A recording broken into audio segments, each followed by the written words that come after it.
सखी सहेली। सभी सखियों, सखाओं और प्यारी बुआ, आपको मंजरी वर्मा का प्यार भरा नमस्कार और बहुत बहुत स्वागत है। नमस्कार और सभी श्रोताओं को हमारा भी नमस्कार, यथा योग्य प्यार, स्नेह, आशीर्वाद जी। और बुआ देखिए, आज हमारे जो विषय हैं उनमें एक तो विषय है व्यंजन का है। हाँ, ये तो हमारे सभी साथी ने कह दिया है कि गर्मी इतनी ज्यादा है कि हम रसोई घर में नहीं जाएंगे। आप लोग बताइए और हम बैठ के केवल सुनेंगे और लुत्फ उठाएंगे। तो बुआ उनसे कहते हैं कि भाई रसोई में जाने की जरूरत नहीं है, जो आपके दिमाग में आ रहा हो लेटे लेटे तो वो भी आप बता सकती है ना। ये बात भी सही है। हाँ। तो बताने के तो बहुत तरीके हैं, क्या जरूरी किचन में जाके बताया जाए, बनाया जाए? नहीं तो वो उसके बारे में सोचना भी नहीं चाह रही ना, तो अच्छी बात है। थोड़ी सी पूरी तरह से मतलब प्रोग्राम का पूरा मजा लेंगे आज। हाँ, पूरा मजा लेना चाह रहे हैं। और भाई एक बीमारी जो संक्रमण वाली इधर लग गई है। हाँ। एक साथी हमारे बहुत सीनियर थे, वो लिखते थे कि भाई थोड़ी झपकी ले लूं, तो हमारे और भी साथी भी यही करने लगे कि भाई थोड़ी झपकी ले लेता हूँ, फिर सुनता हूँ सखी सहेली। वैसे बुआ, ये गर्मी का मौसम ये है ना कि खाना खाने के बाद सबको नींद आती ही आती है ना, झपकी ले लेते हैं। लेकिन चलिए उसके बाद हम उनको और भी बता देते हैं कि मौसम के अनुरूप घर की साज सज्जा, इसके बारे में भी हम बात करेंगे। और सखी विशेष में आज है वीरांगना रणबीरी वाल्मीकि के बारे में हम बात करेंगे। और व्यंजन तो हम बताएंगे। बिल्कुल बताएंगे। और बुआ, आज है विश्व रक्तदाता दिवस। तो ये बड़ा खास दिवस है, दिन है और जागरूकता के लिए होता है, ये हम सब जानते हैं। बहुत सारी जानकारी हम लेकर हाजिर हैं, लेकिन हमारे साथियों ने शायद उससे भी ज्यादा जानकारी हमें दे दी है। बिल्कुल, वो भी हम साझा करेंगे, है ना जी। रक्तदान महादान कहा गया है। किसी की जिंदगी बचाई जा सकती है तो हमें रक्तदाता बनकर उनकी मदद के लिए आना चाहिए। कितनी अचानक दुर्घटनाएं घट जाती हैं बुआ, और ऐसे में रक्तदाता की एकजुटता की ही काम आती है। जब उनकी एकजुटता होती है तभी इस दुर्घटना के समय जो रक्त की कमी होती है वो भरपाई हो जाती है। और आज विश्व रक्तदाता दिवस है। लोगों में इसके प्रति जागरूकता बनी रहे, इसीलिए ये दिवस मनाया जाता है। वर्ल्ड ब्लड डोनर डे मनाते हैं, जो अपनी इच्छा से रक्तदान करते हैं। हम उन्हें धन्यवाद भी देते हैं, यानी कि उनके प्रति कृतज्ञता व्यक्त करने का भी ये दिन है जी। जो लोग दे रहे हैं और जो लोग नहीं अभी तक दे सके हैं उनको प्रेरित करने का भी दिन है। और ये जागरूकता बढ़ाना कि हाँ, रक्त देने से कोई हानि नहीं होती है। और इसीलिए उसकी शुरुआत जो है हमारे एक साथी ने साझा किया है कि किसी को नया जीवन मिल सकता है। इस दिन को मनाने की शुरुआत WHO ने साल 2005 में की थी। उसके बाद से हर साल 14 जून को मनाया जाने लगा। इसके पीछे भी एक कारण है। अमेरिकी वैज्ञानिक कार्ल लैंडस्टीर ने ब्लड ग्रुप सिस्टम की खोज की थी। उनके इस योगदान के लिए 1930 में उन्हें नोबेल पुरस्कार से सम्मानित किया गया था। रक्तदाता दिवस इन्हीं को समर्पित है, यानी इनके जन्मदिन के अवसर पर ही इसीलिए मनाया जाता है। बिल्कुल, है ना। और आगे भी लिखते हैं हमारे जो सखा लोग हैं, वो लोग लिखते हैं कि एक संदेश में कि मैंने तो अभी तक रक्तदान नहीं किया है। हाँ। लेकिन मेरे बेटे के मित्रों का एक ग्रुप है जो जिला चिकित्सालय में जरूरतमंदों को ये रक्तदान शिविरों में वर्ष में कम से कम 3 बार रक्तदान करता है। उसे और उसके ग्रुप के सभी मित्रों को रक्तदान के लिए कई बार प्रशंसा पत्र भी प्राप्त हो चुके हैं। क्या बात है, ये तो बहुत अच्छी बात है जी। और जैसा कि बताया ही है कि विश्व रक्तदाता दिवस विश्व स्वास्थ्य संगठन WHO द्वारा आधिकारिक वैश्विक सार्वजनिक स्वास्थ्य अभियानों में से एक है।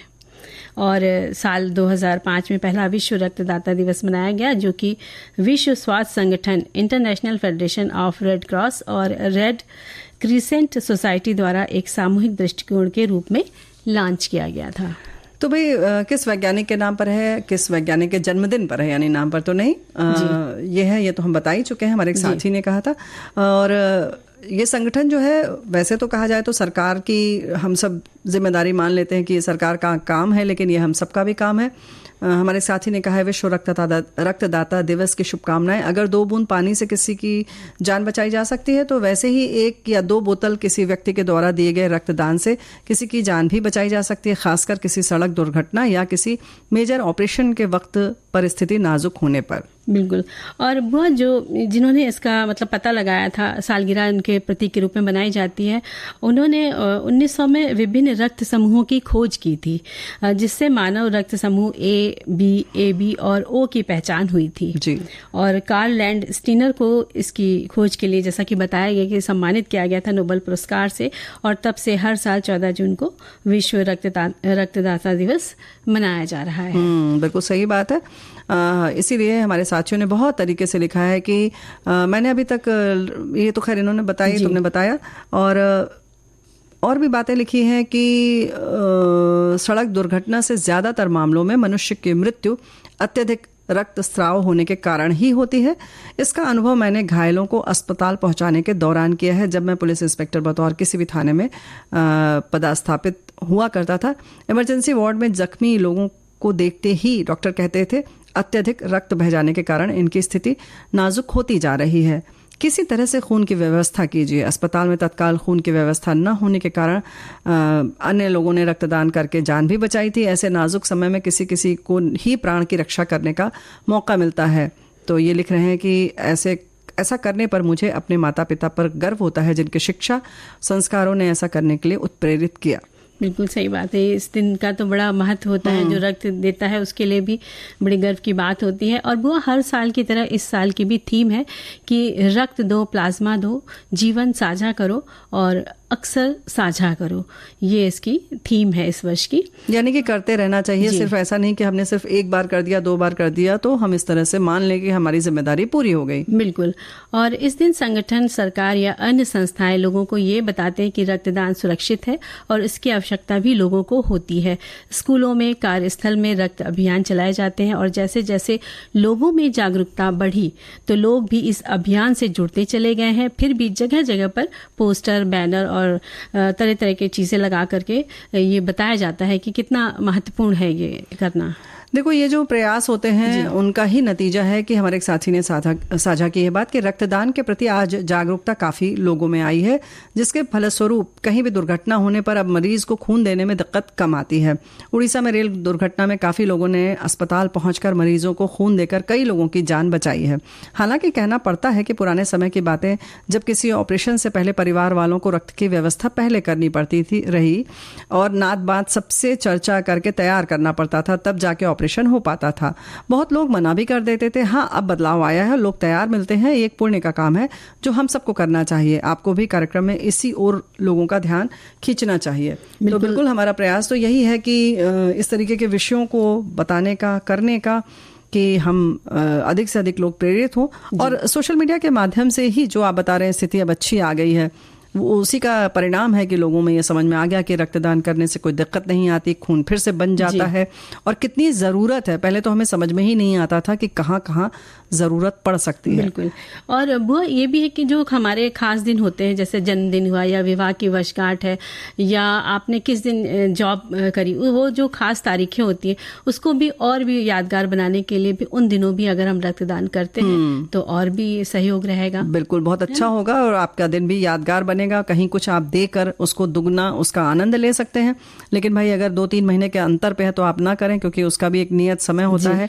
3 महीने बाद ही या 4 महीने बाद ही आप पुनः रक्तदान कर सकते हैं। तो जो नियम है, जो उसके नॉर्म्स हैं, उसके हिसाब से करें, स्वस्थ रहें, प्रसन्न रहें, है ना। बुआ, फिर से देखिए हम लोग आ गए हैं अपनी अगली सखी को लेकर के, जो हमारी वीरांगना। लेकिन उससे पहले मंजरी बेटिया, एक बड़ी प्यारी सी बात हमारे एक साथी ने लिखा है। वैसे तो रक्तदान के बारे में सभी ने लिखा है, लेकिन ये जो खास बात इन्होंने लिखी है, रक्त को कृत्रिम रूप से बनाया नहीं जा सकता और रक्त जिंदगी का मूल आधार है और इसकी आपूर्ति दूसरे जीवित व्यक्ति के द्वारा ही हो सकती है, इसलिए भी जागरूक होना चाहिए। बिल्कुल, तो वाकई महत्वपूर्ण बिंदु आपने बताया। और इन्होंने लिखा कि अब तक 25 बार अपना रक्तदान किया है। क्या बात है।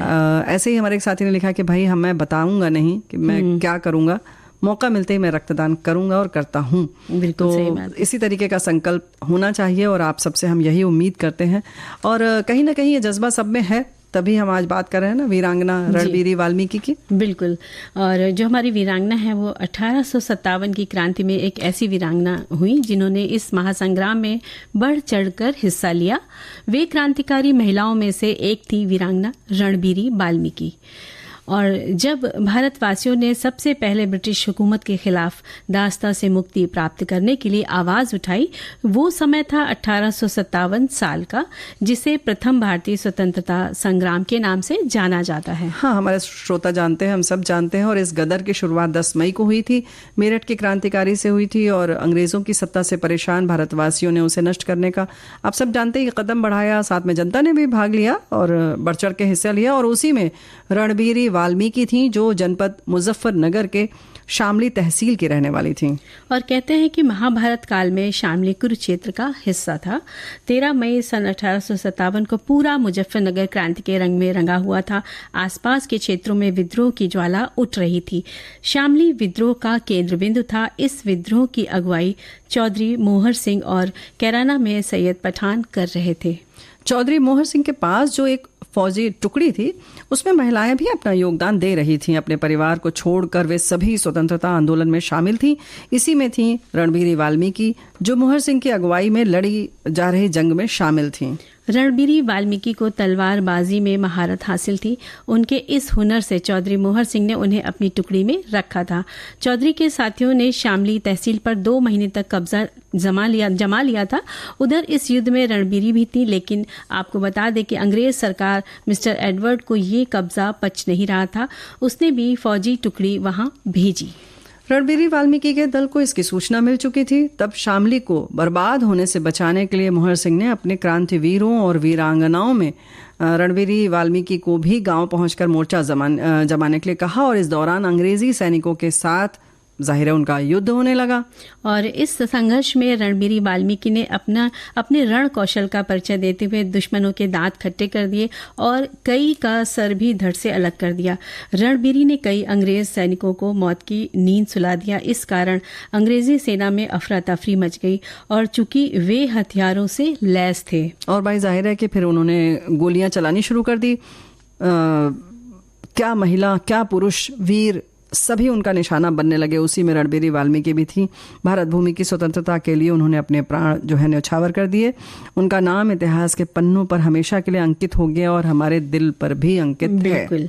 हम उन्हें नमन करते हैं। देखिए, जब घर में कुछ काम होता है और ऐसे मौसम में जो है कहना चाहिए, तो उस समय कैसा मौसम देखो ऐसा है कि जब हम लोगों ने बारिश की बात की तो ये ठंड पुरवैया घटा छाने वाली बात, तो हमारे साथियों ने कहा कि लगता मुंबई में बारिश हो रही है। तो भाई ऐसा नहीं है, बारिश भी है, धूप भी होती है। हाँ, क्योंकि हम लोग हारने की बात इसलिए करते हैं कि मौसम के अनुसार जब बदलाव होते हैं तो बस ये लगता है कि अब क्या करें, इसमें भी हार जीत होती है, घर का काम करने में भी हार जीत लगी रहती है, कौन सा पहले करें कौन सा बाद में करें। बिल्कुल। तो बड़ी इस जो भी मौसम होता है, चाहे वो गर्मी का हो, चाहे सर्दी का हो, चाहे मानसून का खासकर, तो इसमें बहुत ध्यान रखना पड़ता है कि हम अपने घर में घर के हर कोने को कैसे साफ सुथरा रखें। बिल्कुल सही बात है, साफ सुथरा रखें। चलिए, हमने साफ सुथरा भी रख लिया, लेकिन सजावट कुछ ऐसी हो कि मजा आ जाए। भाई साफ सुथरा तो सभी है, लेकिन अगर आपने कुछ चीज़ों का ख्याल कर लिया तो सोने पर सुहागा हो जाएगा।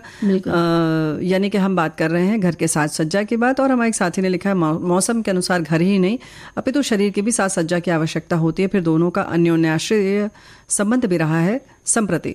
ग्रीष्म ऋतु में घर को शीतल रखने हेतु प्राकृतिक परिवेश बनाए रखने हैं।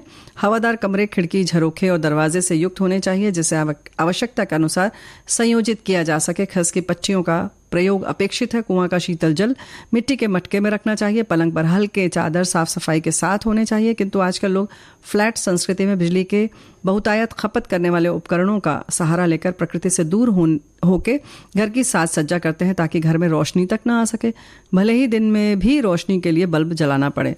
तो ये बात आपने सच बात है, समग्र रूप से बताया कि हमें किस तरह से प्रकृति के साथ रहना चाहिए। लेकिन घर की साज सज्जा में मतलब वो मोटे मोटे कपड़े से अच्छा है कि पतले वाले चादर बिछाए, हल्के रंग के हों।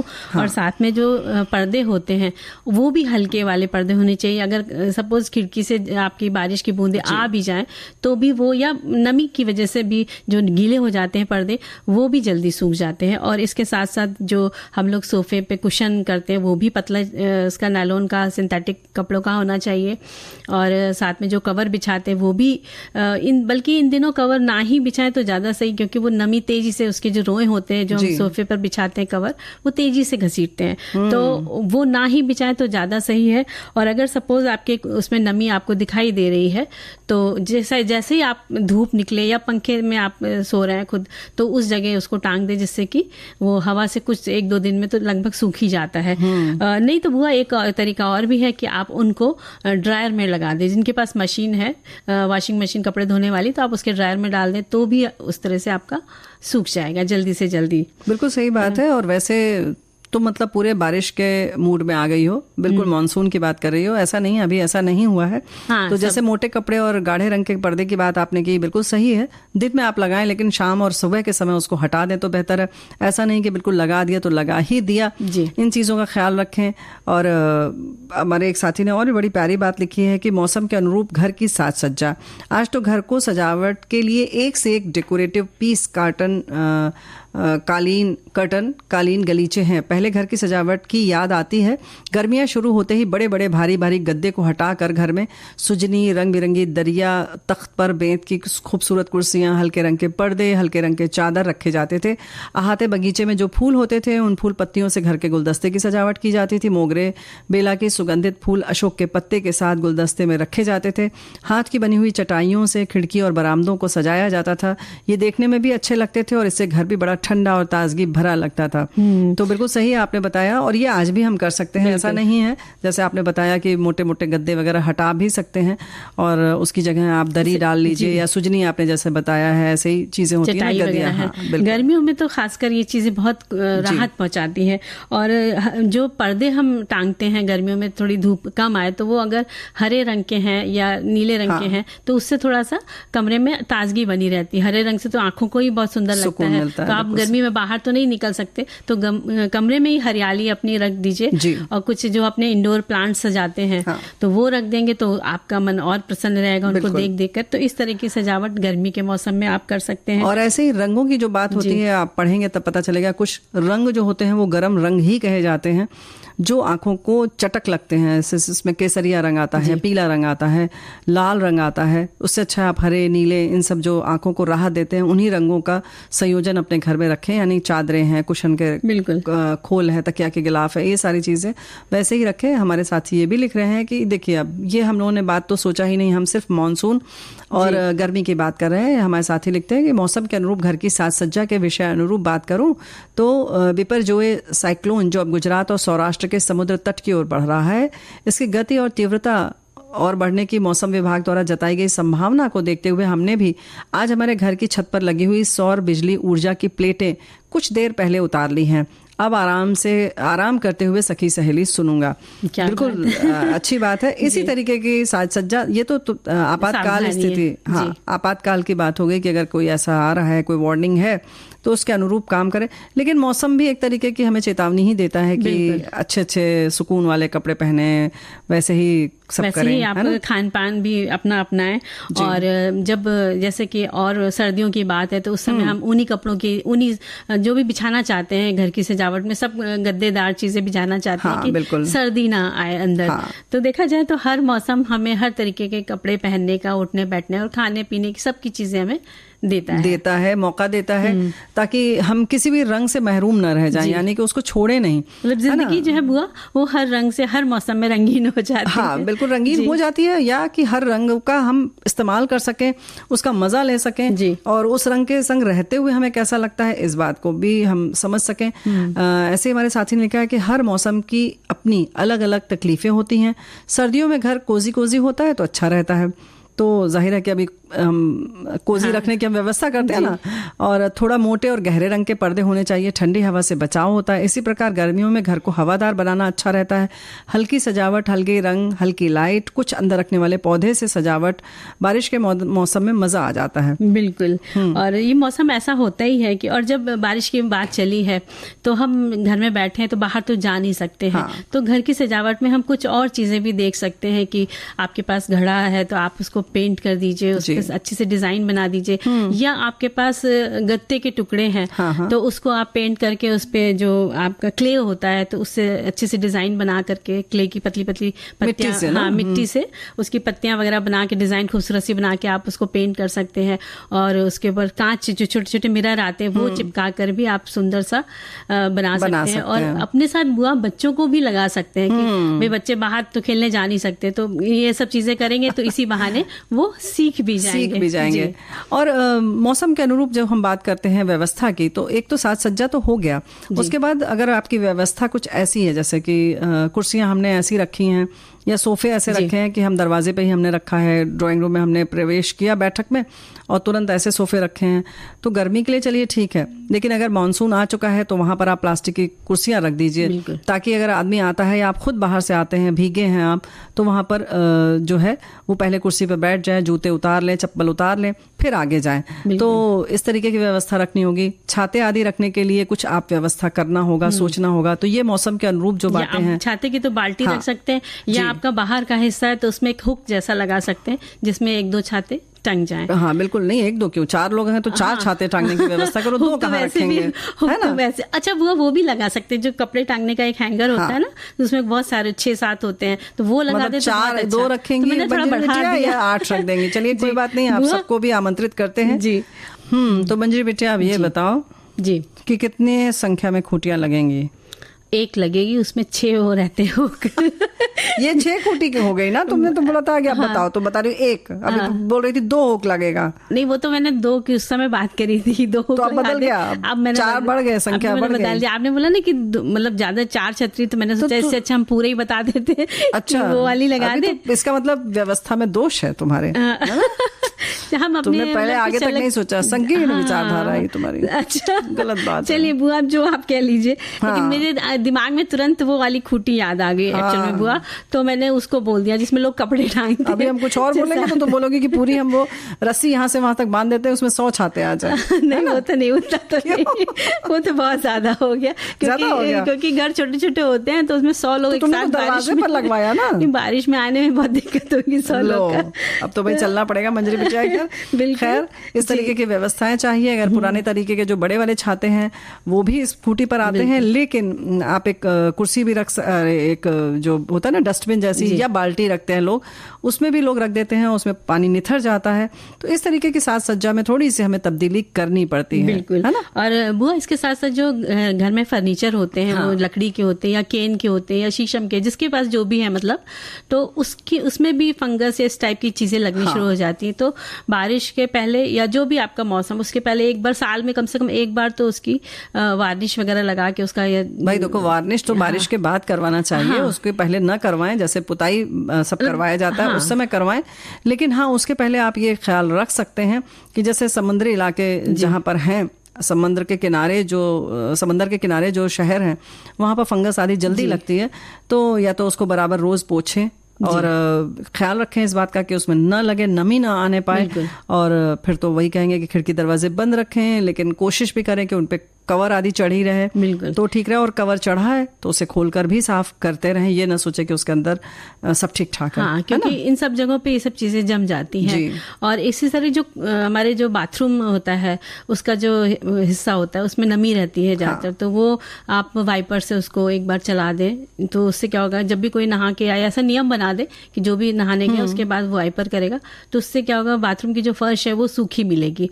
और कुछ ऐसी गोलियां भी आती जिनको हम डाल दे इधर, नेप्थलीन की गोलियां जो आती हैं, उसको कोने में डाल दे या किसी चीज में रख दे, तो उससे भी कहते हैं कि कीटाणु वगैरह नहीं कहते नहीं है, होता ही है, वो होती ही इसीलिए। तो इस बात का मौसम के हिसाब से ख्याल रखना चाहिए। मानसून है तो गर्मी है, तो गर्मी में आप बहुत तेज कपूर आदि की खुशबू फैलाएंगे तो नहीं अच्छा लगेगा। तो मिंट अच्छा लगता है, यानी कि पुदीने आदि की खुशबू अच्छी लगती है। तो इस तरीके की चीज़ों का ख्याल रखना पड़ता है। इसी तरह से जैसे कि घर को महकाना है तो कांच के बाउल में पानी, और उसमें मोगरे या बेले के फूल भी रख सकते हैं। बिल्कुल, वो रख सकते हैं, महकाना ही है। और इसमें भी जैसे कि लेमन ग्रास आती है, उसका भी बनता है फ्रेशनर, वो बना लें, उसका उबाल के पानी रखें, उसको थोड़ा थोड़ा इधर उधर छिड़क देंगे तो अच्छा होगा।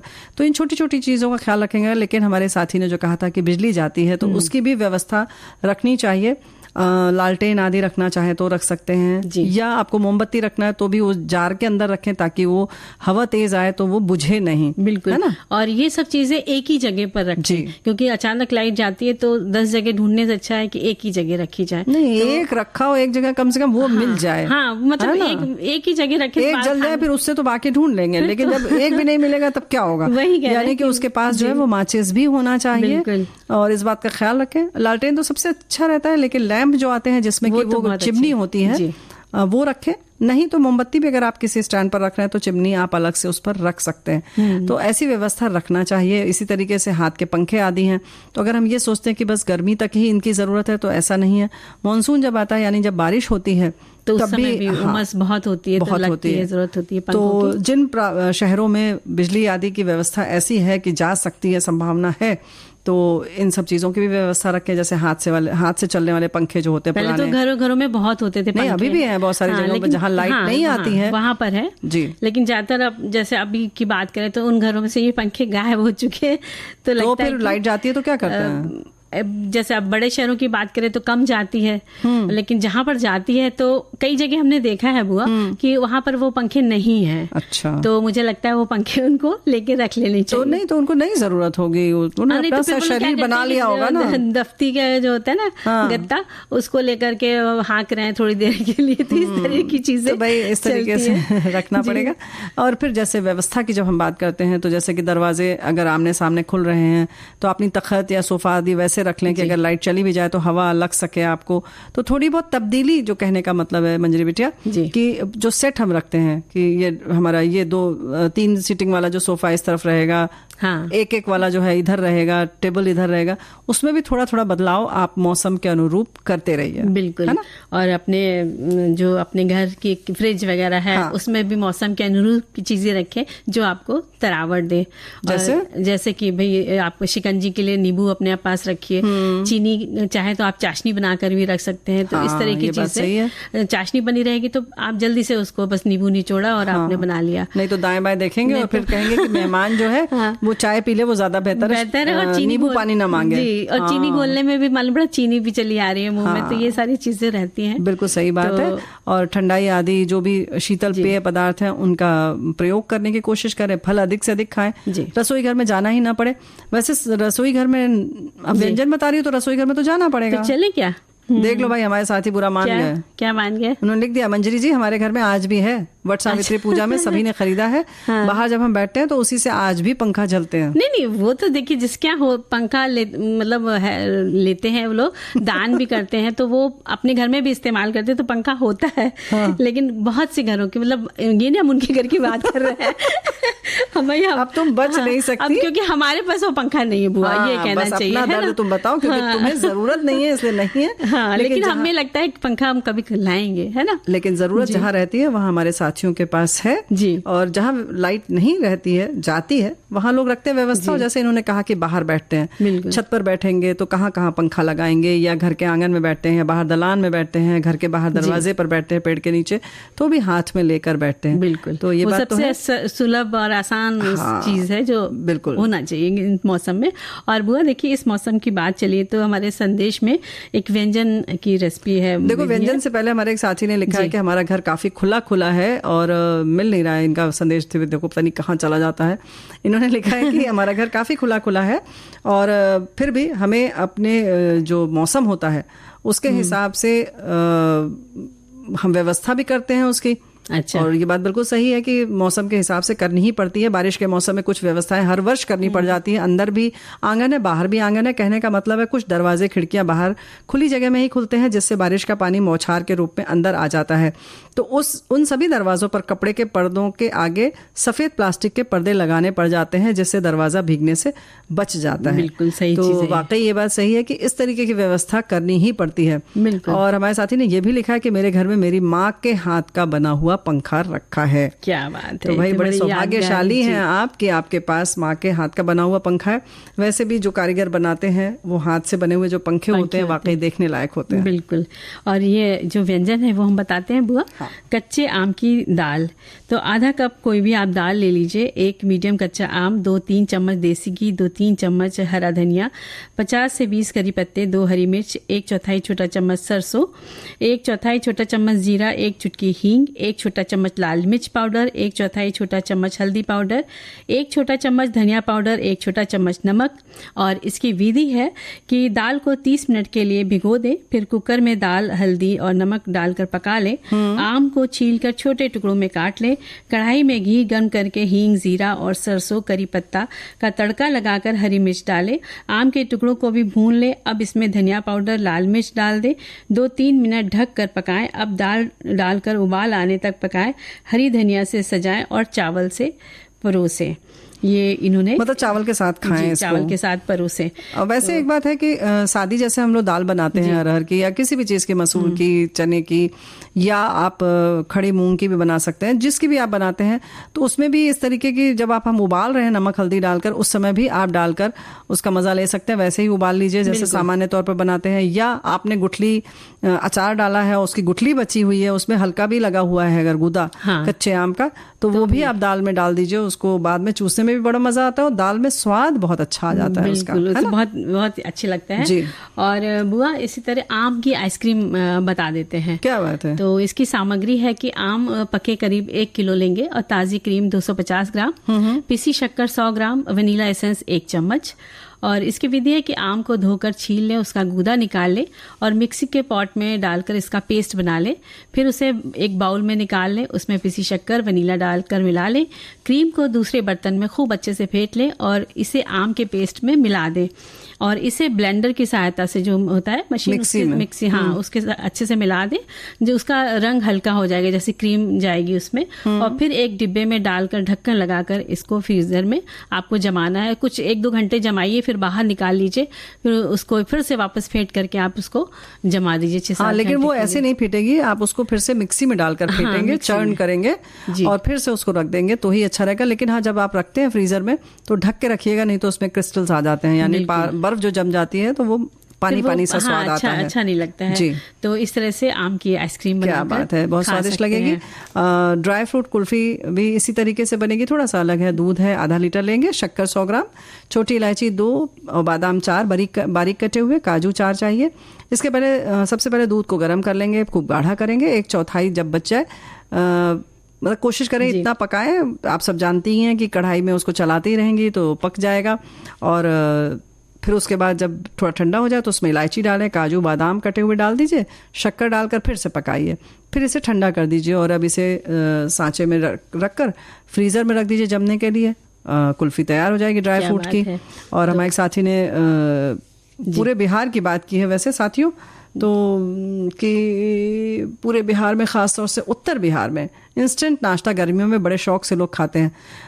तो भाई हम बात कर रहे थे पूरे बिहार की। हमारे साथी ने लिखा है पूरे बिहार में, खासकर उत्तर बिहार में इंस्टेंट नाश्ता गर्मी में बड़े शौक से लोग खाते हैं। पहला तो सत्तू, जिसे घोलकर चीनी या नमक के साथ खाते हैं। दूसरा है आम चूड़ा, पोहा है, इसे धोकर उसे थोड़ा मुलायम कर लेते हैं, उसमें पके आम के गूदे को मिलाकर थोड़ा सा गुड़ शक्कर मिलाकर खाते हैं, चीनी मिलाकर। दूध भी मिलाते हैं अपने स्वाद के अनुसार और बड़ी पसंद से लोग खाते हैं इसे। सुबह के नाश्ते में खाते हैं। तो बड़ी, मतलब पहली बार मैंने ये व्यंजन सुना है। हाँ, वो क्या बात कर रही है। अब तो मैं इसको बना के खाऊंगी। उसमें कुछ बनाना नहीं है, तुम इसलिए खाओगी ये इसीलिए, हाँ इसीलिए, क्योंकि अभी थोड़ी देर में हम आपको वैसे ही रेसिपी बताएंगे, जो सब चीज रखी है बस बना दो। हाँ, तो भाई साथी ने ये लिखा है कि अब गर्मियों में रोटी कौन पकाए। तो भाई आपने बताया है कि सत्तू जो है नमक या चीनी से, तो सत्तू घोल कर पानी में शक्कर के संग संग, अगर आप नहीं चाहते हैं तो गुड़ के साथ हम लोग भी खाते हैं। और सिर्फ बिहार में नहीं, और भी प्रांत में खाते हैं, उत्तर प्रदेश में भी खाया जाता है। और सत्तू के लिए एक और अच्छी बात है, चूंकि दोनों चीज पकी हुई है, यानी चना और जौ जो पड़ा है, तो इसमें सीधा सीधा आप देशी घी मिलाइए, पिसी हुई शक्कर मिलाइए और लड्डू बांध दीजिए। लड्डू बहुत अच्छा बनता है इसका, इसमें कुछ नहीं करना पड़ता, यानी आपको गैस के पास जाने की जरूरत नहीं है। तो ये भी आप कमरे में बैठे बैठे आराम से बना सकती हैं। नहीं तो ठंडे पानी में घोल के जैसे पीते हैं, तो घोल के तो बताया इन्होंने ना, नमक और शक्कर से।